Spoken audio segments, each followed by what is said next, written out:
ಆತ್ಮೀಯ ಶಿಕ್ಷಕ ಬಂಧುಗಳೇ, ವೆಲ್ಕಮ್ ಬ್ಯಾಕ್ ಮೈ ಚಾನಲ್.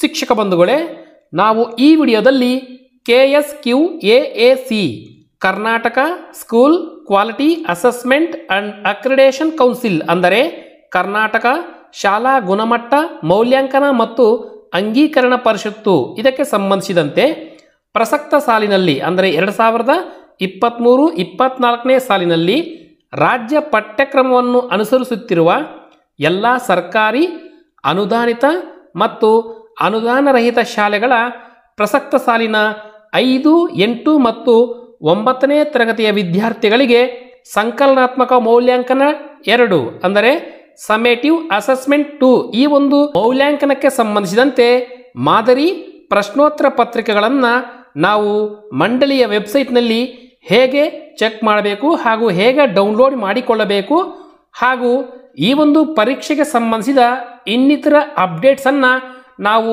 ಎಲ್ಲಿ ಹುಡುಕಬಹುದು ಎಂಬುದರ ಕಂಪ್ಲೀಟ್ ಡೀಟೇಲ್ಸನ್ನು ನಾವು ಈ ವಿಡಿಯೋದಲ್ಲಿ ತಿಳಿದುಕೊಳ್ಳೋಣ. ಈ ವಿಡಿಯೋವನ್ನು ನೀವು ಎಲ್ಲೂ ಕೂಡ ಸ್ಕಿಪ್ ಮಾಡದೆ ಕಂಟಿನ್ಯೂ ಆಗಿ ವಾಚ್ ಮಾಡಿ. Let's continue watch. ಸರಿ, ಮೊದಲು ನಿಮ್ಮ ಮೊಬೈಲ್ನಲ್ಲಿ ಅಥವಾ ಸಿಸ್ಟಮ್ ಅಥವಾ ಲ್ಯಾಪ್ಟಾಪ್ನಲ್ಲಿ ಗೂಗಲ್ ಕ್ರೋಮನ್ನು ಓಪನ್ ಮಾಡಿ ಅಥವಾ ಗೂಗಲನ್ನು ಓಪನ್ ಮಾಡಿ ಈ ಒಂದು ಗೂಗಲ್ ಸರ್ಚ್ ಬಾರ್ನಲ್ಲಿ KSEAB ಅಂತ ಟೈಪ್ ಮಾಡಿ ಸರ್ಚ್ ಮಾಡಿದಾಗ ನೆಕ್ಸ್ಟ್ ನಮಗೆ ಈ ರೀತಿ ಒಂದು ಇಂಟರ್ಫೇಸ್ ಓಪನ್ ಆಗುತ್ತೆ. ಇಲ್ಲಿ ನೋಡ್ತಾ ಇದ್ರಲ್ಲ, ಕರ್ನಾಟಕ ಶಾಲಾ ಪರೀಕ್ಷೆ ಮತ್ತು ಮೌಲ್ಯ ನಿರ್ಣಯ ಮಂಡಳಿ ಮುಖಪುಟ ಅಂತೇಳಿ ಈ ಒಂದು ಲಿಂಕ್ ಮೇಲೆ ಕ್ಲಿಕ್ ಮಾಡಿ. ಈ ಒಂದು ಲಿಂಕ್ ಮೇಲೆ ಕ್ಲಿಕ್ ಮಾಡಿದಾಗ ನೆಕ್ಸ್ಟ್ ನಮಗೆ ಈ ರೀತಿ ಒಂದು ಇಂಟರ್ಫೇಸ್ ಓಪನ್ ಆಗುತ್ತೆ. ಇಲ್ಲಿ ನೋಡ್ತಾ ಇದ್ರಲ್ಲ, ಕರ್ನಾಟಕ ಶಾಲಾ ಪರೀಕ್ಷೆ ಮತ್ತು ಮೌಲ್ಯ ನಿರ್ಣಯ ಮಂಡಳಿ ಅಂತೇಳಿ ಈ ಒಂದು ಅಧಿಕೃತ ವೆಬ್ಸೈಟ್ ಕೆಳಗಡೆಗೆ ಸ್ಕ್ರಾಲ್ ಮಾಡಿದಾಗ ಇಲ್ಲಿ ನೋಡ್ತಾ ಇದ್ರಲ್ಲ, ಪರಿಚಯ, ಸೇವೆಗಳು ಮತ್ತು ಯೋಜನೆಗಳು, ಆನ್ಲೈನ್ ಸೇವೆಗಳು ಮತ್ತು ಇಲಾಖಾ ದಾಖಲೆಗಳು ಅಂತ ಕಾಣಿಸ್ತಾ ಇದೆಯಲ್ಲ, ಇಲ್ಲಿ ನೀವು ಇಲಾಖಾ ದಾಖಲೆಗಳು ಎಂಬ ಆಪ್ಷನ್ನಲ್ಲಿ ಕೆಳಗಡೆ ನೋಡಬಹುದು. ಇಲ್ಲಿ KSQAAC ಅನ್ನೋ ಆಪ್ಷನ್ ಮೇಲೆ ಇಲ್ಲಿ ಕ್ಲಿಕ್ ಮಾಡಿದಾಗ ನಮಗೆ ನೆಕ್ಸ್ಟ್ 3 ಆಪ್ಷನ್ ಕಾಣುತ್ತೆ. ಅದರಲ್ಲಿ 2ನೇ ಆಪ್ಷನ್ 5, 8 ಮತ್ತು 9ನೇ ತರಗತಿಯ ಮೌಲ್ಯಾಂಕನ ಅಂತ ಡಿಸ್ಪ್ಲೇ ಆಗ್ತಾ ಇದೆಯಲ್ಲ, ಈ ಒಂದು ಆಪ್ಷನ್ ಮೇಲೆ ಕ್ಲಿಕ್ ಮಾಡಿದಾಗ ನೆಕ್ಸ್ಟ್ ನಮಗೆ ಈ ರೀತಿ ಒಂದು ಇಂಟರ್ಫೇಸ್ ಓಪನ್ ಆಗುತ್ತೆ. ಇಲ್ಲಿ ನೋಡ್ತಾ ಇದ್ರಲ್ಲ, 5, 8 ಮತ್ತು 9ನೇ ತರಗತಿಯ ಮೌಲ್ಯಾಂಕನ ಇಲ್ಲಿ 2023-24ನೇ ಸಾಲಿಗೆ ಸಂಬಂಧಿಸಿದ ಇಲ್ಲಿ ನೋಡಬಹುದು. ಮೊದಲನೇದು ಮಾರ್ಚ್ 2024ನೇ ಸಾಲಿನ 5, 8, 9ನೇ ತರಗತಿಯ SA2 ಮೌಲ್ಯಾಂಕನದ ಅಂತಿಮ ವೇಳಾಪಟ್ಟಿ ಈ ಒಂದು ಆಪ್ಷನ್ ಮೇಲೆ ಕ್ಲಿಕ್ ಮಾಡಿದಾಗ ಈ ಒಂದು ಮಾರ್ಚ್ನಲ್ಲಿ ನಡೆಯತಕ್ಕಂತಹ SA2 ಮೌಲ್ಯಾಂಕನದ ಟೈಮ್ ಟೇಬಲ್ ನಿಮಗೆ ಡೌನ್ಲೋಡ್ ಆಗುತ್ತೆ ಹಾಗೂ ಆ ಒಂದು ಟೈಮ್ ಟೇಬಲನ್ನು ನೀವು ಬೇಕಾದರೆ ಚೆಕ್ ಮಾಡ್ಕೋಬಹುದು. ಇಲ್ಲಿ ನೋಡ್ತಾ ಇದ್ರಲ್ಲ, 5ನೇ ತರಗತಿಗೆ ಸಂಬಂಧಿಸಿದಂತೆ ಯಾವ ದಿನಾಂಕ, ವಿಷಯ, ಸಮಯ, ಒಟ್ಟು ಅವಧಿ, ಗರಿಷ್ಠ ಅಂಕಗಳು. ಅದೇ ರೀತಿ 8ನೇ ತರಗತಿಗೆ ಸಂಬಂಧಿಸಿದಂತೆ ಇಲ್ಲಿ ದಿನಾಂಕ, ವಿಷಯ, ಅದೇ ರೀತಿ ಸಮಯ. ಅದೇ ರೀತಿ 9ನೇ ತರಗತಿಗೆ ಸಂಬಂಧಿಸಿದಂತೆ ದಿನಾಂಕ, ವಿಷಯ, ಸಮಯ, ಅವಧಿ, ಗರಿಷ್ಠ ಅಂಕಗಳು. ಇದೇ ರೀತಿ ನೆಕ್ಸ್ಟ್ ಬ್ಯಾಕ್ ಬರ್ತಾ ಇದ್ದೀನಿ. ಇಲ್ಲಿ ನೋಡಬಹುದು 2ನೇದು 2023-24ನೇ ಸಾಲಿನ 5, 8 ಮತ್ತು 9ನೇ ತರಗತಿ ಮೌಲ್ಯಾಂಕನದ SA2 ತಾತ್ಕಾಲಿಕ ವೇಳಾಪಟ್ಟಿ ಇದರ ಮೇಲೆ ಕ್ಲಿಕ್ ಮಾಡಿದಾಗ ನಿಮಗೆ ಟೆಂಪರವರಿ ಟೈಮ್ ಟೇಬಲ್ ಸಿಗತ್ತೆ. ಅದೇ ರೀತಿ ಇಲ್ಲಿ 3rd ಒನ್ 5, 8 ಮತ್ತು 9ನೇ ತರಗತಿಯ ಮೌಲ್ಯಾಂಕನದ ಮಾದರಿ ಪ್ರಶ್ನೋತ್ತರ ಪತ್ರಿಕೆಗಳು ಅಂದರೆ ಈ ಒಂದು ಪರೀಕ್ಷೆಗೆ ವಿದ್ಯಾರ್ಥಿಗಳಿಗೆ ಈ ಒಂದು ಪ್ರಶ್ನೆ ಪತ್ರಿಕೆ ಹೇಗೆ ಇರುತ್ತೆ, ಮಾದರಿ ಪ್ರಶ್ನೋತ್ತರ ಪತ್ರಿಕೆಗಳನ್ನು ನಾವು ಈ ಒಂದು ಆಪ್ಷನ್ ಮೇಲೆ ಕ್ಲಿಕ್ ಮಾಡಿ ನಾವು ಡೌನ್ಲೋಡ್ ಮಾಡಿಕೊಳ್ಳಬಹುದು. ಇದರ ಮೇಲೆ ಕ್ಲಿಕ್ ಮಾಡ್ತಾ ಇದ್ದೀನಿ. ಕ್ಲಿಕ್ ಮಾಡಿದಾಗ ನೆಕ್ಸ್ಟ್ ನಮಗೆ ಈ ರೀತಿ ಒಂದು ಇಂಟರ್ಫೇಸ್ ಓಪನ್ ಆಗುತ್ತೆ.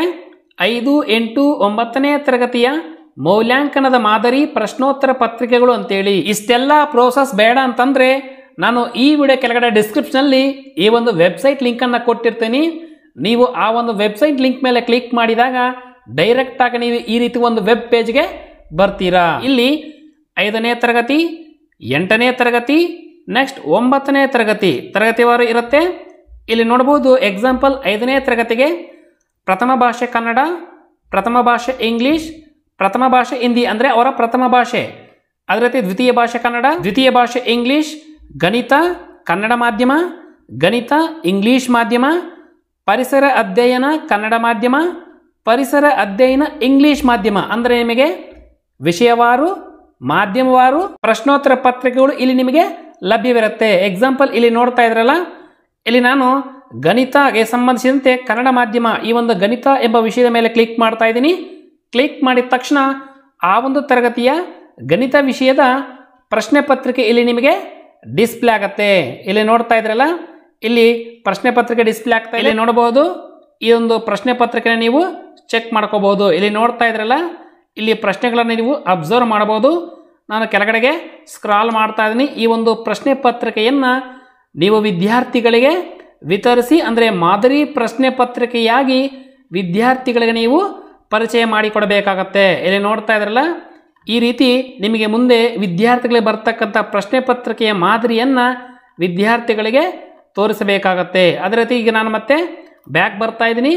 ನೆಕ್ಸ್ಟ್ ಅದೇ ರೀತಿ ಅದೇ ಗಣಿತ ವಿಷಯದ ಇಲ್ಲಿ ಇಂಗ್ಲೀಷ್ ಮಾಧ್ಯಮ ಇಲ್ಲಿ ಒಂದು ಕ್ಲಿಕ್ ಮಾಡಿದಾಗ ಆಂಗ್ಲ ಮಾಧ್ಯಮಕ್ಕೆ ಸಂಬಂಧಿಸಿದ ಪ್ರಶ್ನೆ ಪತ್ರಿಕೆ ಇಲ್ಲಿ ಡೌನ್ಲೋಡ್ ಆಗುತ್ತೆ. ಇಲ್ಲಿ ನೋಡ್ತಾ ಇದ್ರಲ್ಲ, ಆಂಗ್ಲ ಮಾಧ್ಯಮದ ಗಣಿತಕ್ಕೆ ಸಂಬಂಧಿಸಿದ ಒಂದು ಪ್ರಶ್ನೆ ಪತ್ರಿಕೆ. ಇದೇ ರೀತಿ ನೀವು ನಿಮ್ಮ ಒಂದು ಶಾಲೆಯಲ್ಲಿರ್ತಕ್ಕಂಥ 5, 8, 9ನೇ ತರಗತಿಗೆ ಸಂಬಂಧಿಸಿದ ವಿದ್ಯಾರ್ಥಿಗಳಿಗೆ ವಿಷಯವಾರು ಈ ರೀತಿ ನೀವು ಪ್ರಶ್ನೆ ಪತ್ರಿಕೆಗಳನ್ನು ಡೌನ್ಲೋಡ್ ಮಾಡಿ ವಿದ್ಯಾರ್ಥಿಗಳಿಗೆ ವಿತರಿಸಿ, ಅಂದರೆ ಮಾದರಿ ಪ್ರಶ್ನೆ ಪತ್ರಿಕೆಯನ್ನು ನೀವು ತೋರಿಸಬಹುದು. ಎಕ್ಸಾಂಪಲ್ ಇಲ್ಲಿ ಮತ್ತೊಂದು ವಿಷಯ ಕನ್ನಡಕ್ಕೆ ಸಂಬಂಧಿಸಿದಂತೆ ಈ ಒಂದು ಪ್ರಶ್ನೆ ಪತ್ರಿಕೆಯನ್ನು ವಿದ್ಯಾರ್ಥಿಗಳಲ್ಲಿ ಅಭ್ಯಾಸ ಮಾಡಿಸಬಹುದಾಗತ್ತೆ. ಫ್ರೆಂಡ್ಸ್ ನೋಡಿದ್ರಲ್ಲ, ಈಗ ನಾನು ಮತ್ತೆ ಬ್ಯಾಕ್ ಬರ್ತಾ ಇದ್ದೀನಿ.